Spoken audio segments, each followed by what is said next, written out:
Tidak Malahan boleh. sahabat saya sendiri yaitu Ustaz Taufik, waktu proses pengislaman dia tuh mau masuk Islam, dia kena minum Tanah. air tanah, simpan tanah, simpan air, minum. Konon-kononnya ini cara masuk Islam untuk samak.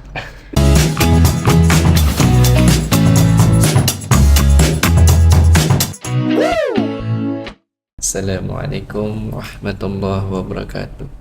Waalaikumsalam. Nama saya Muhammad Ridwan.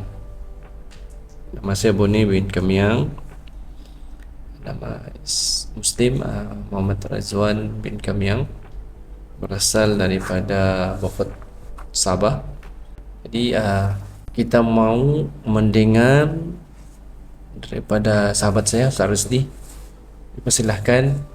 Insyaallah. Assalamualaikum warahmatullahi wabarakatuh. Alhamdulillahirabbil alamin wassalatu wassalamu ala asyrafil anbiya'i wal mursalin wa ala alihi wa sahbihi ajma'in. Saya Rusdi bin Nardi, berasal dari kampung Keligau, Pulau Banggi, Kudat, Sabah. Saya dari batch PDS yang pertama, insyaallah. Silahkan, apa pengalaman Anda? InsyaAllah saya mula mengenal pusat dakwah serantau ni. Saya selepas keluar daripada pusat dakwah, pusat latihan dakwah IKDAS dikenal sekarang ini, 6 bulan tempoh tu saya buka kelas pengajian lah di surau tempat saya di Kampung Keligau tu. Namun itulah, kita sebagai seorang yang berdakwah perlu juga kepada ekonomi. Jadi saya hanya mampu bertahan dalam 3 bulan mengajar. Dalam masa sama saya kena fikir bagaimana saya kehidupan saya. Sebab saya pun ada tanggungan ibu saya dan juga seorang adik saya. Bagaimana saya mau dengan berdakwah dengan keperluan ekonomi sendiri. 3 bulan saya mampu bertahan untuk kekal di kampung, dan akhirnya saya terpaksa berfikir untuk bergerak keluar. Macam-macam lah saya buat. Saya masuk Bakau Pulau Banggi ni dulu, Bakau cari lukan kan. Dalam masa sama pergi Kelkra, kerja sambilan di situ. Lepas tu saya juga kerja pembinaan rumah PPRT di PPMS tu Pulau Banggi, dan disitulah mula saya dihubungi. Maksudnya di sini saya sudah melalui satu proses 2 benda saya lalui sebelum saya melanjutkan pelajaran tadi ini.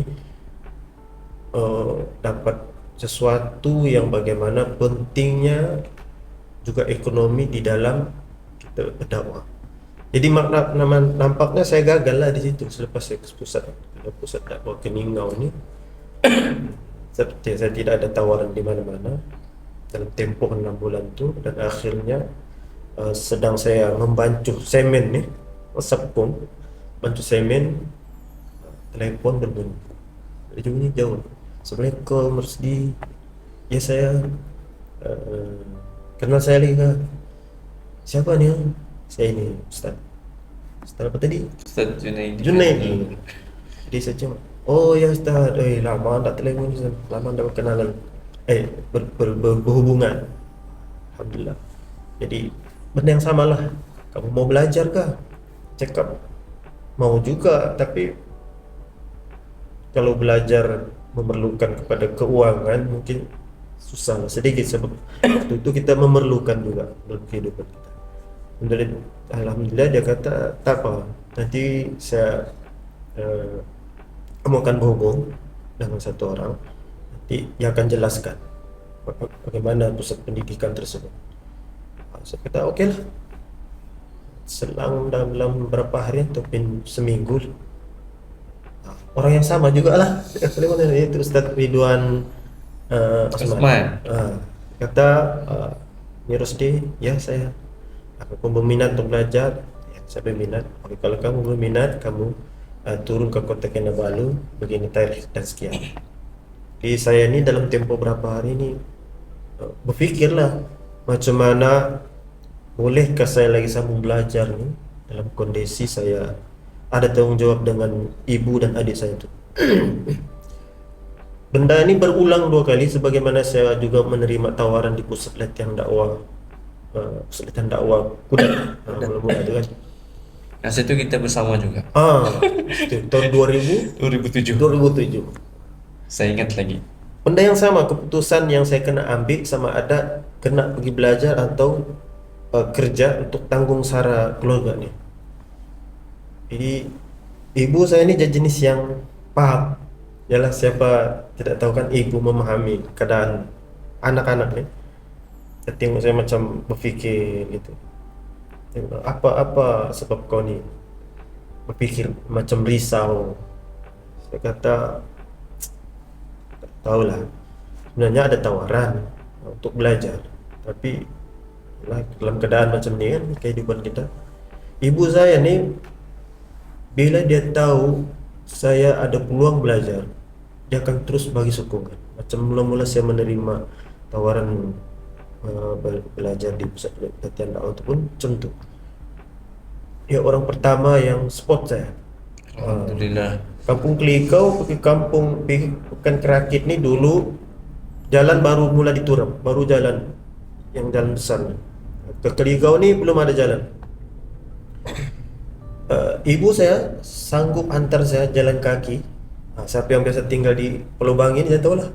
Dari kampung Keligau ni jalan kaki pergi Pekan Kerakit. Dia tahan juga jauh tu. Hantar saya pergi situ. Awal tu.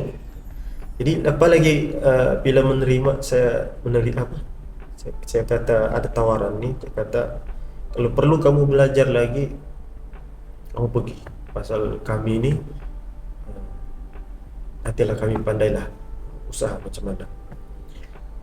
Jadi alhamdulillah saya syukurlah dengan Allah Subhanahu Wa Taala memudahkan perjalanan kuliah saya. Kita pun pergi dengan semangat nih. Tapi dalam perjalanan masih pikir satu orang ni macam mana nih. Lepas tu sebelum tu Ustaz Joni tadi ada bagi tahu yang belajar ke Semenanjung kan, Semenanjung. Saya ni bila dengar perkataan Semenanjung ni ada 2 fikiran. Takut pun ada, so kita risau tempat orang jauh. Dan tidak pernah juga Dan macam tak saya pernah juga. pergi. Saya Tidak sendiri pernah mengijak kapal. tak pernah terfikir mau pergi Semenanjung ni dan tak mau bercita-cita pun pergi Semenanjung. So kita rasa mungkin tak sesuai kehidupan kita di sana dengan kita dengar kemajuan di Semenanjung ni. Bagi saya rasa kalau saya pengalaman lah. Ya. Kena ambil pengalaman juga. Jadi bila sampai di KK rupanya macam tadi lah.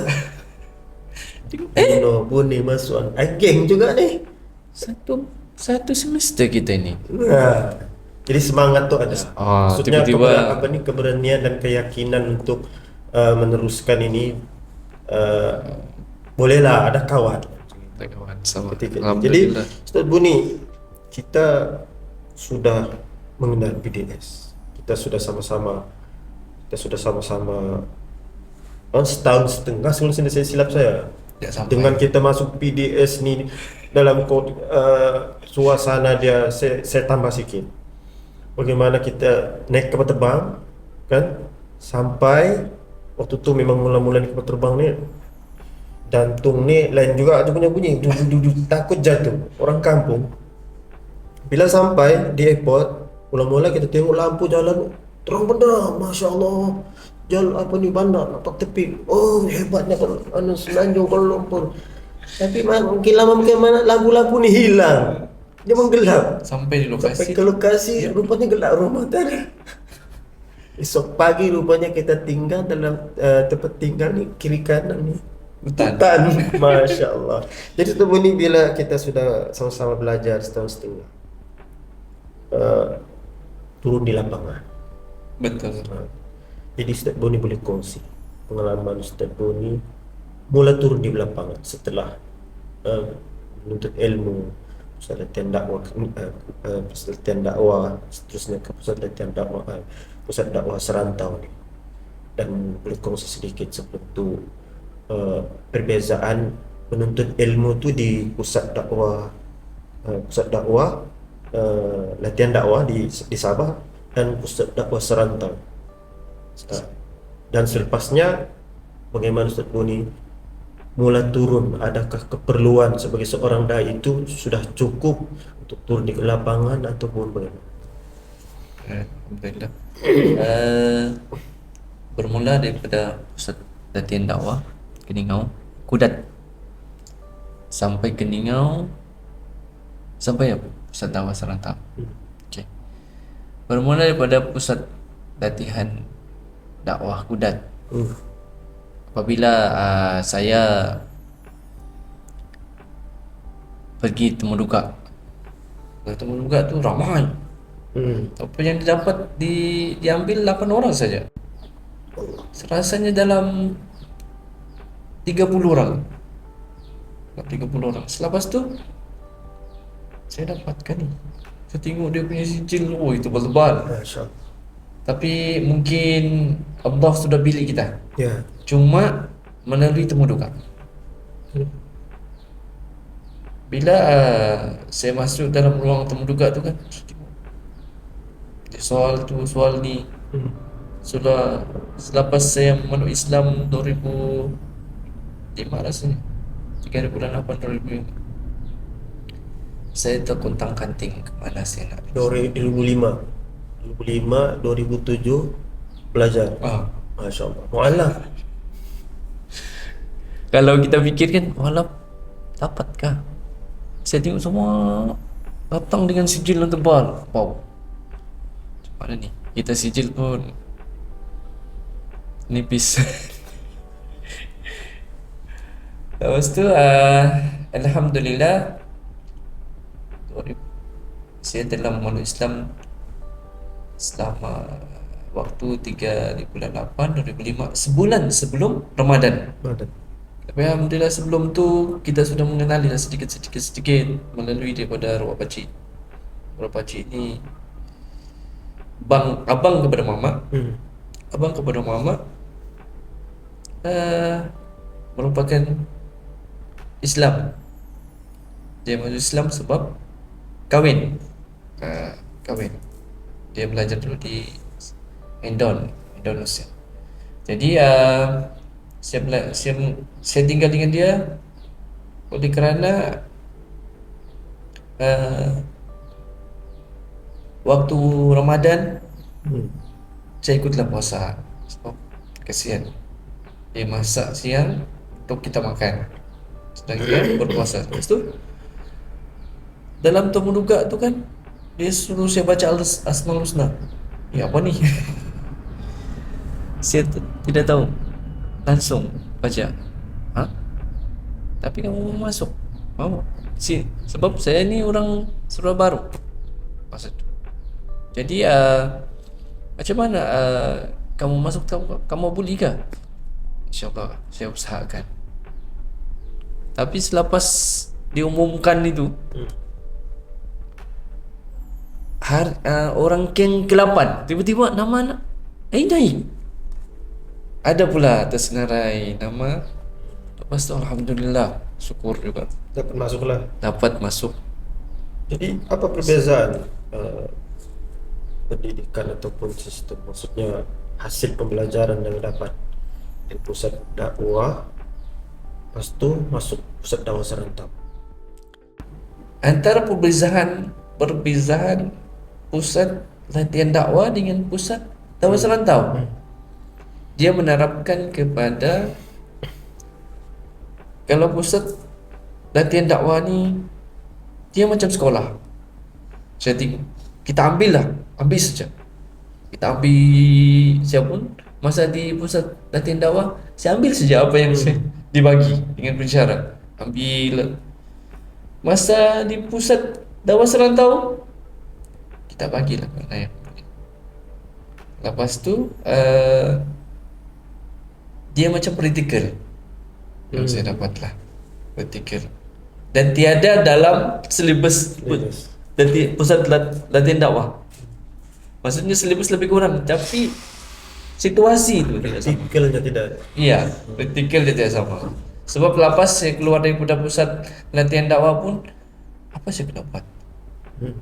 Saya terengah-engah. Saya tidak ke Beaufort, tapi saya ke Kudat. Jadi Di situ situ mula sudah. Di situ saya mula sudah macam mana saya nak sebarkan ini. Bila pergi ke orang kampung, berjumpa dengan orang kampung kita, susah juga. Susah juga. Sebab orang kampung ada yang mengatakan, dia tahu ni semua. Tapi dalam pusat latihan dakwah itu pun anak-anak ada yang tidak diajar. Iya. Jadi bila tidak diajar ni kan, ya kita kekok kadang-kadang. Macam dia rasa benda. Contohnya berjanji. Masyarakat Pasal? memang dia berjanji ni dia utamanya bila menyambut kelahiran bayi. Kelahiran Dia tidak diajar dan- di mana-mana pusat pendidikan, Ya. tetapi kita kena cari sendiri untuk satu, bergunting rambut untuk budak. Kedua, masa kahwin, masa malam bayi asal dipanggil ustaz. Kita baru nak start. Tapi kita macam mana? Saya baca pun masa itu mau lari kah? Tidak. Bila mau lari ni sampai bila? Dengan berdamping dengan ustaz kita, Ustaz Agus, banyak juga mengajar dengan saya. Kata orang kampung, kau jadi ustaz bukan jadi ustaz. Jadi apa benda yang saya tak pernah buat. Kadang saya fikir, siapa pandai ke ni? macam dapat terus bimbingan lah daripada guru. Alhamdulillah lah. Tapi kalau exam, kita lulus. Yalah. Top 10 di situ.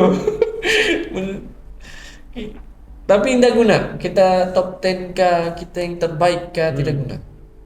Jadi kita punya medan sebenarnya adalah lapangan. Di lapangan. Medan di lapangan ni yang penting. Sebab setiap yang di kampung ini mengharapkan kita. Sebenarnya kita dulu Sararji pun kalau masuk balik kampung macam apa aku nak buat ni ya. Betul. Tapi sebenarnya orang kampung ni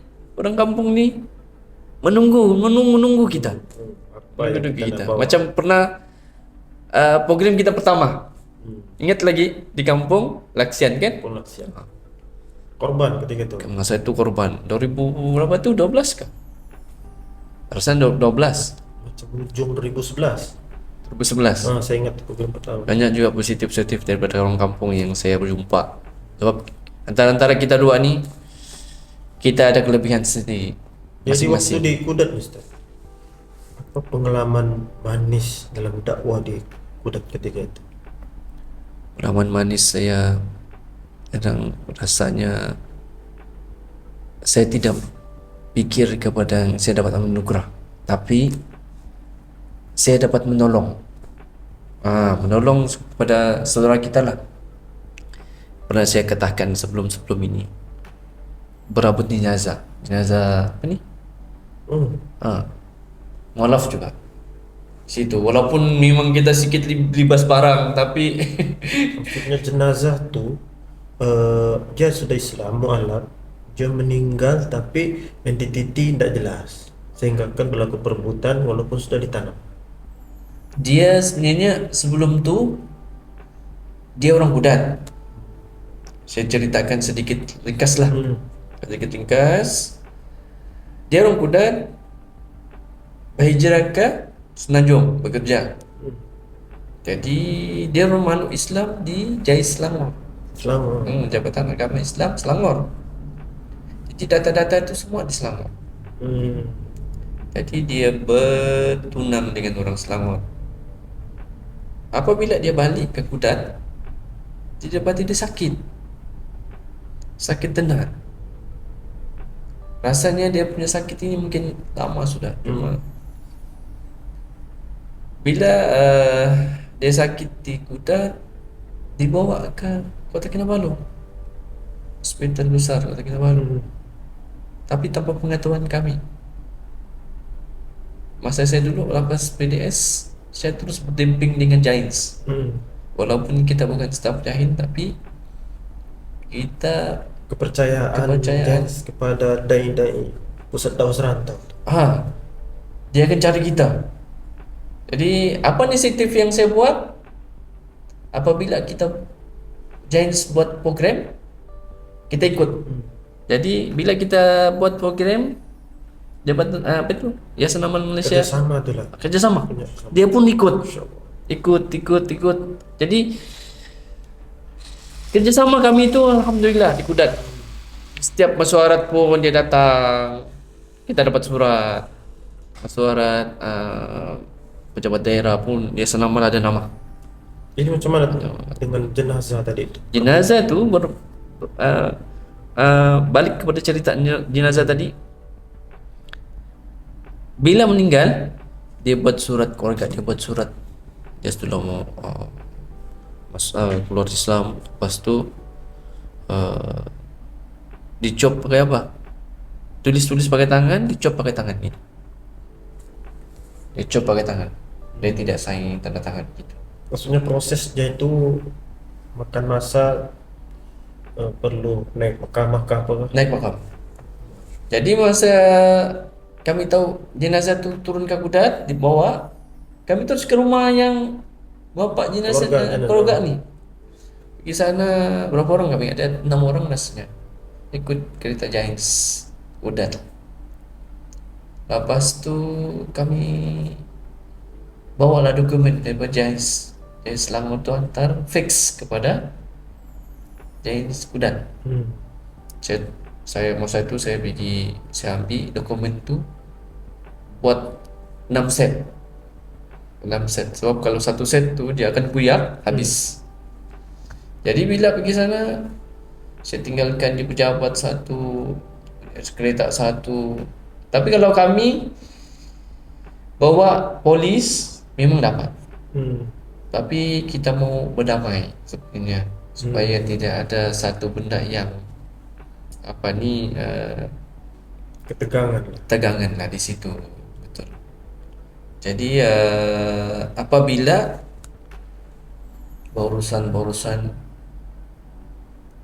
tiba-tiba kita baca Al-Fatihah pun tidak, Pak. Keluarga tu, pendeta-pendeta di situ. Saya bilang, Ustaz, kita tak mau. Bilang Ustaz, aku mau juga. Sekali abang adik dia datang kan, dia bawa barang, dia libas begitu. Saya tarik Ustaz, aku sikit lagi. Ustaz Agus, saya tarik. Terus saya begitu kan, kita apalah Ustaz, kita bawa perkara ini pergi mahkamah. Kita punya menang kan? Selama ini dia bilang belum pasti kita menang. Kita serah pada Allah Subhanahu Wa Taala. Tapi akhirnya dapat dolar. Alhamdulillah, selepas melalui proses tu 53 hari.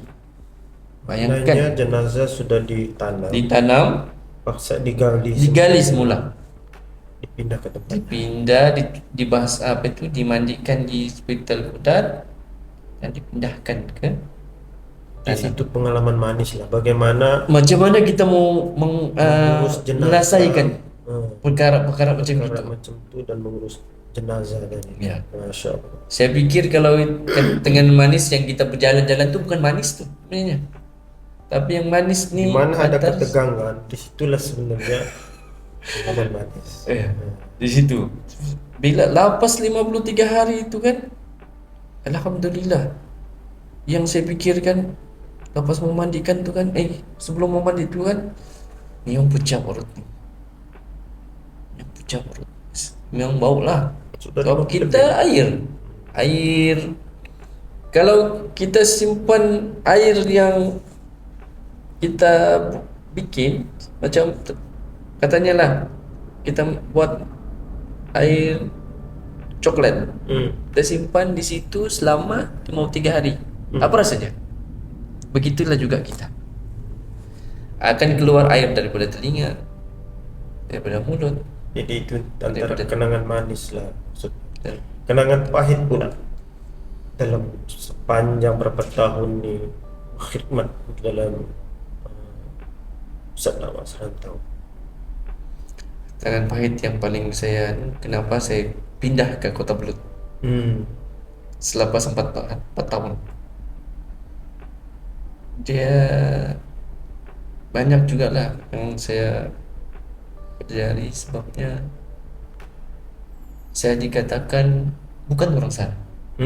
Mulalah. Mulalah. Ah. Saya ini pelarian. Hmm. Di situ saya pun memang, saya fikir kita ni siok dakwah, buka kelas ini, buka kelas sana. Kadang-kadang malam ke rumah orang, sampaikan saya tiada rumah yang saya sewa, mungkin dalam 3-4 hari saya tinggal. Kadang sudah penat, kita tidurlah di surau. Jadi bila kata orang juga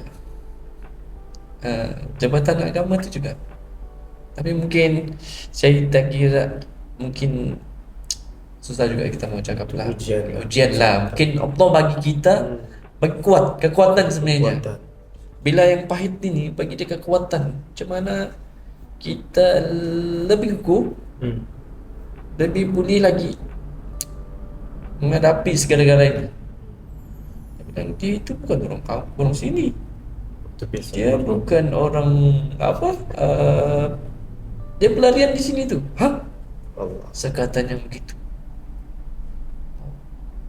Jadi kalau saya dengar, jadi pengalaman sahabat, saya ini lepas daripada pusat dakwah serantau.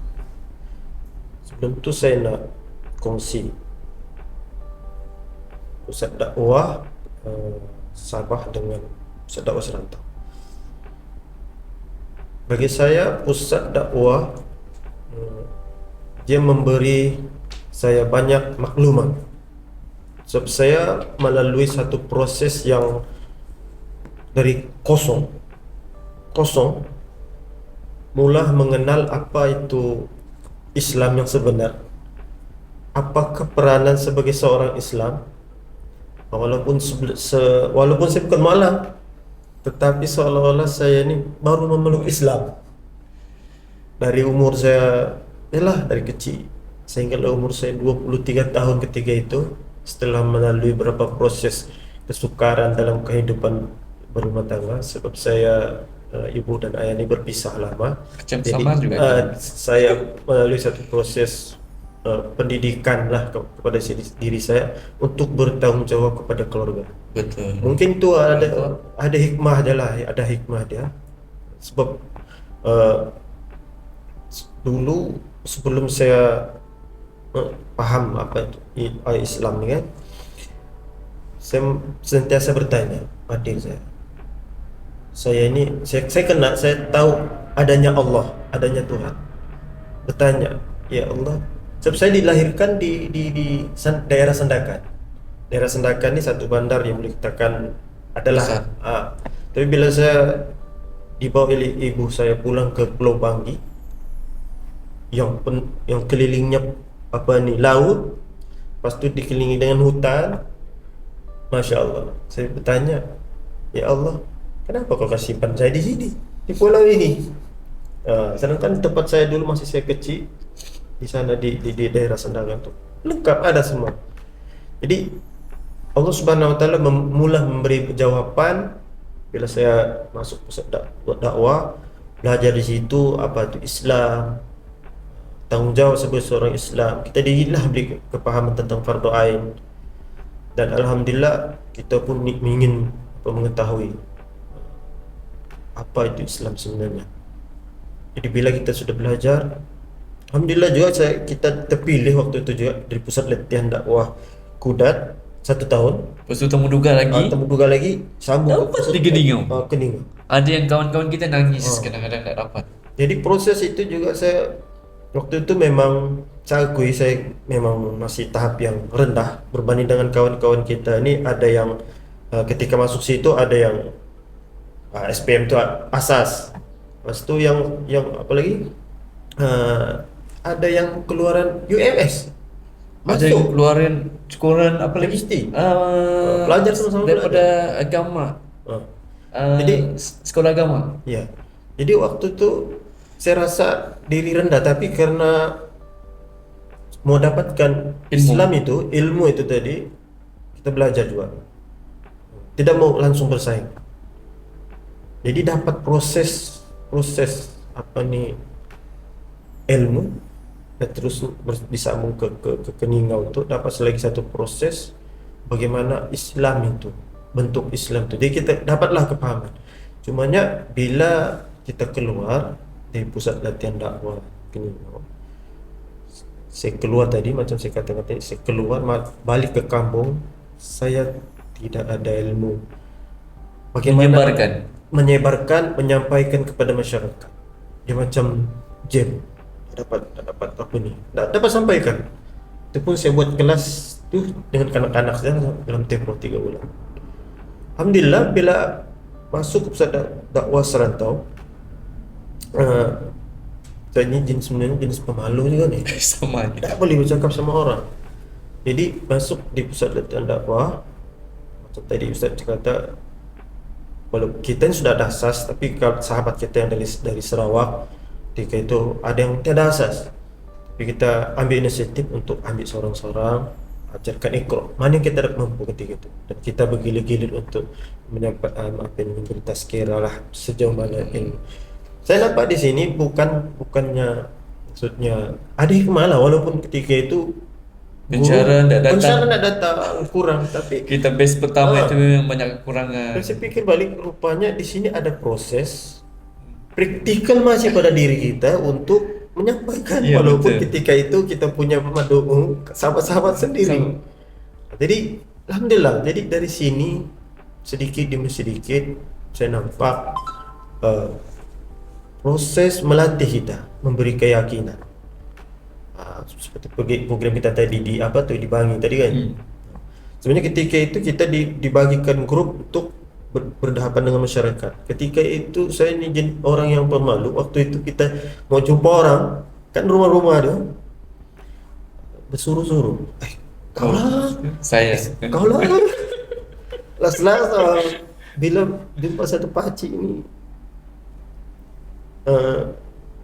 mula niat ni tadi mau praktikal, menyampaikan lah. Last kita yang kena sampai.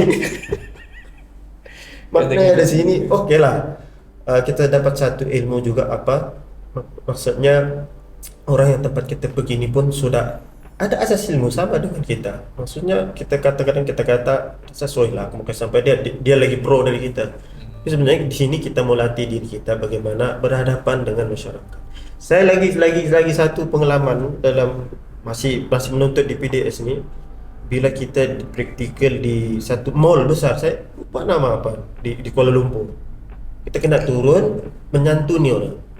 Cuma ujian di ketika itu adalah bila kita berhadapan dengan ini mall kan. Jadi masyarakat ya dengan pakaian yang iyalah entah apa.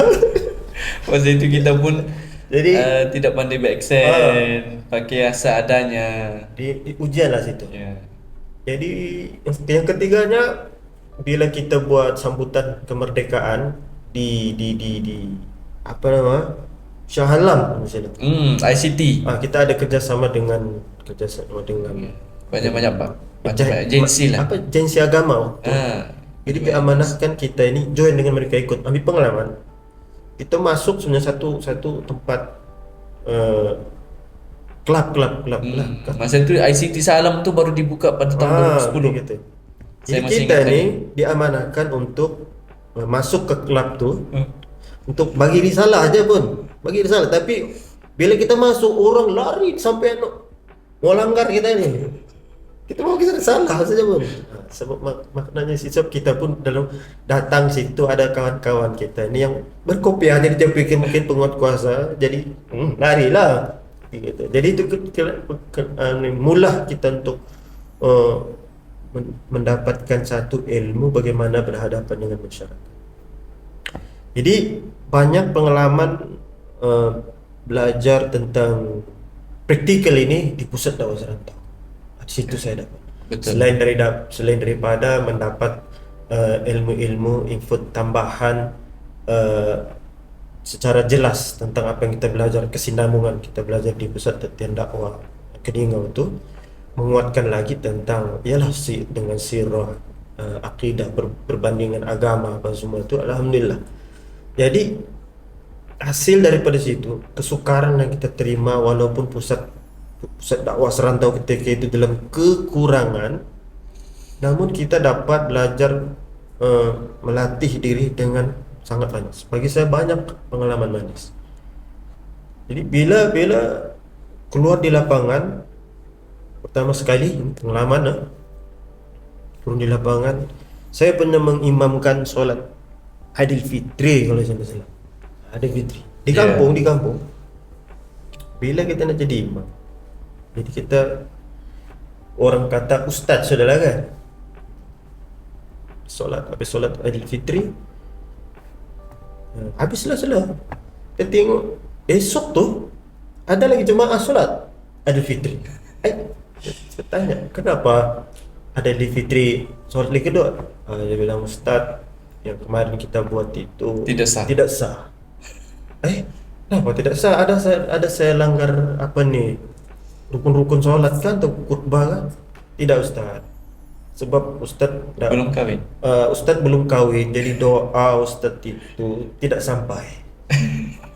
Jadi saya pun yalah, kita rakyat. Itulah pandangan orang kampung. itulah kita yang punya, maksudnya kita punya kerja yang besar. Kerja sebenarnya. Sudah bagi satu kerja. Jadi dalam tempo 3 bulan tu memang saya bergerak di sekitar kampung lah dengan ada kelas. Tapi kali ini mempunyai kekuatan tersendiri sudahlah, sebab kita ada keyakinan bagaimana berhadapan dengan masyarakat walaupun sebelum itu kita tidak dapat apa-apa.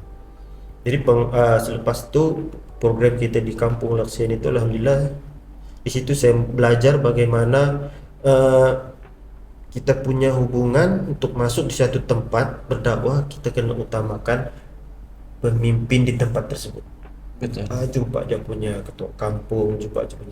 Alhamdulillah sambutan ada, ramai datang. Jadi kita punya dakwah itu pun senang kita mau sampaikan.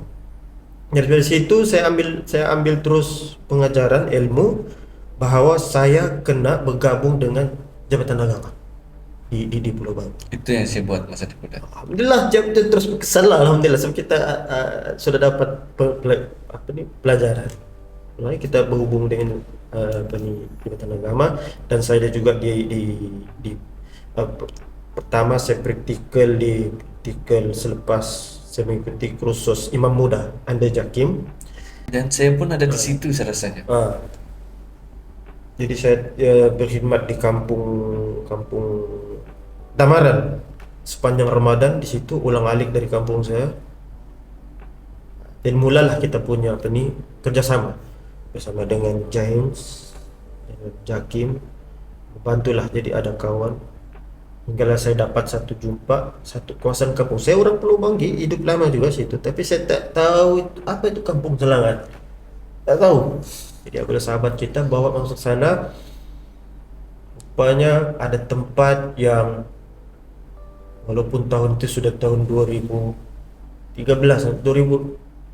sudah, suasana kampung yang di pendalaman, yang kita masuk hanya boleh dengan motor. Kita masuk dengan motor pun tayar kita melekat. Saya pernah makan pisang mentah. Maksud saya ini pisang mentah itu bukan yang sudah masak, tapi kita makanlah biasa mentah lah juga kan. Tapi maksud saya di sini pisang tuh masih hijau. Tapi masuk ke Kampung Sabur, sebenarnya plan saya tuh masuk Kampung Sabur, lepas itu nak ke Kampung Selangat. Jadi saya masuk Kampung Sabur sebab saya ada bawa pakaian terpakai, mau jumpa itu ketua kampung. So, ketua kampung dan JPKK untuk Kampung Selangat nih tinggal di Kampung Sabur. Masa itu ada pegang gua. Jadi bila sampai situ belum lagi hujan. Sekali kita keluar tuh sekitar jam 9 hujan. Bila hujan untuk dari jalan kampung tuh keluar pergi jalan yang ada batu tuh, waktu itu juga saya tidak sempat pergi ke Kampung Selangan sebab kita jalan dari jam 9 tuh untuk keluar ke estate. Kita keluar sampai situ jam 4 petang. So, motor tuh dia melekat. Sampai kita itulah saya bilang tadi makan pisang mentah tadi itu. Satu hari nak makan. Itu pengalaman juga. Dari situ di hari yang lain saya coba juga masuk ke Selangan, tidur di sana. Mula-mula saya buat yaitu tidur di rumah yang kecil beratapkan daun, kayu bulat di situ. Ini rumah kita punya sahabat punya ibu ayah dia lah. Jadi saya mulalah bergerak situ dengan mula-mula belum Islam. Saya solat di dalam tuh. Mula-mula dia kata macam mana, mau makan boleh kan, dia bilang kasih makan. Saya bilang kenapa makcik? Kami ini belum Islam. Saya bilang tidak ada masalah, makan saja apa yang ada. Masak ubi apa semua. Dia orang rasa macam ini orang Islam, kita ini bukan Islam tapi masak kita gini. Di sini juga kita praktikal ilmu waktu kita belajar, yaitu keutamaan dalam dakwah. Mana kita kena utama dulu. Jadi kita laksana waktu itu. Alhamdulillah selesai. Dalam hadis pun basuhlah kamu. Cukup hanya membasuh dan guna. Jadi begitulah Guna. Jadi di situ mindset makcik ini dia terus berubah dengan kefahaman dia yang sebelum ini Islam ini susah. Ini susah, tak boleh, ini tidak boleh. Malahan sahabat saya sendiri yaitu Ustaz Taufik, waktu proses pengislaman dia tuh mau masuk Islam, dia kena minum air tanah. Simpan air, minum. Konon-kononnya ini cara masuk Islam untuk samak. Jadi maknanya di situ Islam ketika itu memang sangat apa-apa yang sahabat Ustaz Rusdi cakap itu pun banyak juga di tempat-tempat lain macam itu. Jadi itu bermula dari situ kita coba bagi penerangan kepahaman Islam itu bagaimana di Kampung Selangan.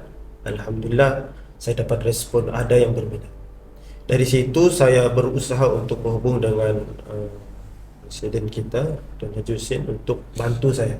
Di situ adakan satu program membantu saya sebab mungkin saya perlukan satu kekuatan dari segi maksudnya semangat ataupun tunjuk ajar lagi daripada orang-orang yang sudah dahulu dalam bidang hidup dan dakwah. Alhamdulillah pada tahun 2014 masukkan rombongan ke situ bersama dengan tidur di atas tanah. Dia dapat tidur. Kita hamparkan kotak. Kita baring situ. Kita kena hujan lagi. Malam jam 3 pagi hujan. Alhamdulillah itulah setiap ketegangan, kesukaran situlah kemanisan. Alhamdulillah kita dapat syahadakan di situ. 18, saya ingat lagi. 18 orang. Lepas tu dia akan selepas daripada itu tuh dia berterusan. Program itu saya ada juga tuh kan. Di situlah bermulanya kenangan manis. Kalau cakap kenangan manis nih banyak sebenarnya. Cuma kalau kita satu persatu bercakap nih kita habis. Tidak habis. Dia cuma masa. Jadi Ustaz, dengan ujian sebagai seorang dai PDS di selama di dalam PDS ini mungkin ada ujian, macam-macam ujian. Macam tadi dikata orang luar, lepas tu dikatakan lagi mungkin yalah kita ini kadang-kadang ada juga saingan. Tapi kita ini bukan mau saingan, kita nak laksanakan amanah tadi tu. Berhemat. Betul. Amanah. Jadi bagaimana Ustaz boleh sampai hari ini boleh bertahan di dalam pusat dakwah serantau ini, walaupun batch pertama kawan kita pun hilang. Mana yang lain ada yang berhijrah, bukan hilang lah, berhijrah mungkin. Ustaz macam mana boleh bertahan di pusat dakwah Zarantau? Bagi saya lah, dakwah ini satu jalan hidup kita. Siapalah yang mau buat kalau bukan kita? Betul? Ah, jadi di situ saya buat dapat kekuatan kita laku sebaik yang mana, yang sebuli yang mana. Sebuli yang mana kita lakukan, dan kita mesti istiqomah lah setiap hari apa yang perlu kita buat untuk masih kita tapak di situ. Ah, Bagi saya lah, sebab tanggung jawab, saya katakan tadi, tanggung jawab itu yang penting. Walaupun kita ini sebenarnya tidak berapa banyak ilmu, tapi ilmu yang sedikit itu sebenarnya orang kampung tengah tunggu-tunggu bila kita bagi. Betul. Macam saya selepas dari Budak-Budak, Kota Blut, sekarang saya berada di Kota Kinabalu. Di Kota Kinabalu kita rasa bandar, tapi yang di keliling-keliling dia tu, di tepi-tepinya itu kampung juga. Bila kita cakap, baru saya tahu, Ustaz, begitu pula ceritanya, begitu pula caranya. Dakwah kena disampaikan walaupun di mana saja. Ya, itulah, walaupun sedikit yang kita sampaikan tu akan dia sampai, dia lakukan, dia terus amalkan, itulah nanti yang akan kita di akhirat nanti, insyaallah. Jadi saya rasa soalan yang sama kepada sahabat saya ini, Ustaz Rusdi, kenapa sampai hari ini masih bertahan walaupun saya kenal Ustaz Rusdi daripada tahun 2007 sampai masuk PDS sampai sekarang, masih lagi kita masih bersahabat. Saya harap ini persahabatan dunia dan akhirat. Amin, insyaallah. Jadi Ustaz, saya sebenarnya bila disebut sebagai macam mana boleh bertahan, dia pertama sekali saya dapat kongsikan, satu, kesadaran, kedua, tanggung jawab. Satu, kesadaran, persoalan saya yang pertama dulu, bila saya bertanya dengan Allah, kenapa saya perlu dipelubangi? Jadi Allah sudah jawab jawaban ini pada saya. Maknanya saya kena berdakwah di situ, kena sampaikan Islam sebagaimana Nabi SAW sampaikan kepada umat. Jadi bila kesadaran itu ada, maka menyusul tanggung jawab. Tanggung jawab itulah saya rasa saya tidak boleh tinggalkan dan kena terus laksanakan, sehinggalah mudah-mudahan Allah Subhanahu Wa Taala terus kekalkan dalam usaha ini. Kerana ianya bukan suatu pilihan, kamu mau buat atau tidak, tiada, bukan pilihan, tapi itulah ibaratnya macam kita seorang yang bekerja, masuk kerja, kita kerja di situ sebagai seorang yang mungkin tukang kebun. Jadi kerjanya kita dibayar upah tadi memang untuk berkebun lah, untuk berkebun. Jadi kalau kita seorang yang tadi masuk kerja sebagai tukang kebun, dia kerja buat pasang paip ataupun dia kerja maksudnya lain daripada kerja dia skopnya itu dia tidak mana mungkin bos tadi itu yang mengambil kita bekerja itu mau beri kita upah.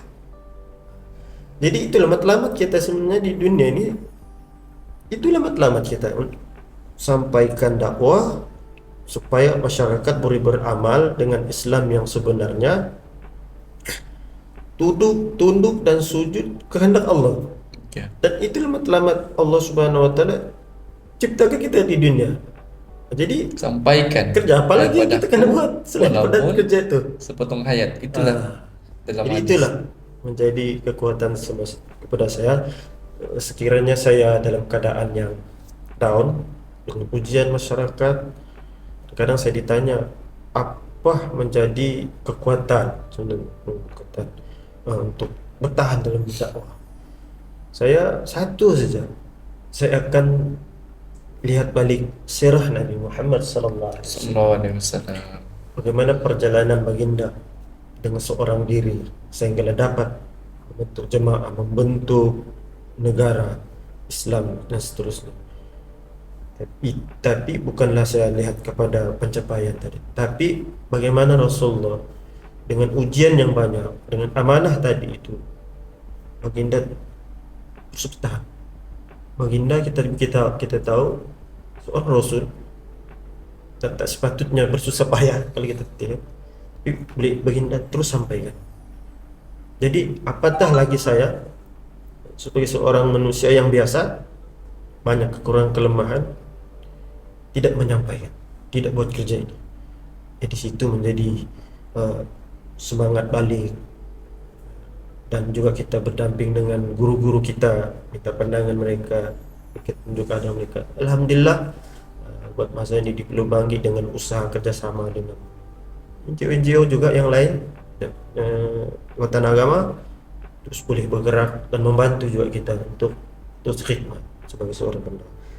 Dalam usaha dakwah nih, sudah berapa tahun bercimpung dalam dakwah nih, apakah harapan Ustaz dalam ataupun impian dalam usaha dakwah ini? Bagi saya dengan sahabat-sahabat lain, kita masih lagi lah terus istiqomah lah dalam bidang dakwah. Walaupun dengan cabaran-cabaran yang akan mendatang, kita tidak tahu apa, apalagi cabaran yang akan datang di setiap hari, di setiap langkah kita ini penuh dengan cabaran sebenarnya. Dan seperti mana cabaran hari ini, cabaran yang sudah kita lalui itu, cabaran akan datang ini akan lebih hebat. Jadi bagi saya, harapan saya dan impian saya coba istiqomah lagi, kuatkan dan semangat lagi untuk lebih lagi, coba untuk kekalkan diri kita kepada pusat dakwah serantau ini dengan kaedah-kaedah dan gerak kerja dakwah.